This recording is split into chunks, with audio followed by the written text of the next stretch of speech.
রাজ্যের সাম্প্রতিক বন্যায় শিক্ষা দপ্তরের প্রায় 11 কোটি টাকার ক্ষয়ক্ষতি হয়েছে। তবে অমরপুর এবং দক্ষিণ জেলা থেকে এখন পর্যন্ত ক্ষয়ক্ষতির পরিমাণ পাওয়া যায়নি। রবিবার মহাকরণে এক সাংবাদিক সম্মেলনে বিদ্যালয় শিক্ষা দপ্তরের তরফ থেকে এই সংবাদ জানান। পাশাপাশি রাজ্যের বহু ছাত্রছাত্রীরাও এই বন্যায় ক্ষতিগ্রস্ত হয়েছেন। মঙ্গলবার বন্যায় কবলিত এলাকার ক্ষতিগ্রস্ত ছাত্রছাত্রীদের বিনামূল্যে বই খাতা বিতরণ এবং আর্থিক সাহায্য সহ বেশ কয়েকটি দাবি নিয়ে শিক্ষা দপ্তরের ডেপুটেশন প্রদান করলেন NSCY।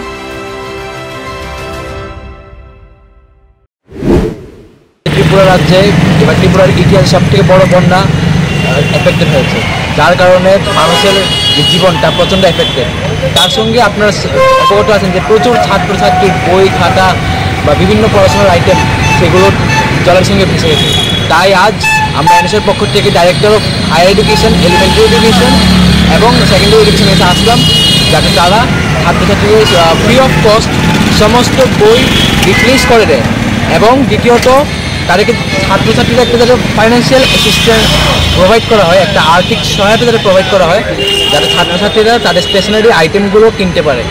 খালি বই খাতা দিয়ে তো আর পড়াশোনাটা আইটেমে যাবে না, পড়াশোনা করার জন্য কলম খাতা সবই লাগবে, গাইড বুক, রেফারেন্স বুকস। তো তার জন্য আমরা এই আর্থিক সাহায্য একটা সিস্টেমেটিক প্রসেস যারা স্টুডেন্টের কাছে পৌঁছায় সেটা দাবি রাখছি। আপনার পরিচয়টা? আমি সৌরভ কুমার সিং, সভাপতি NSCY।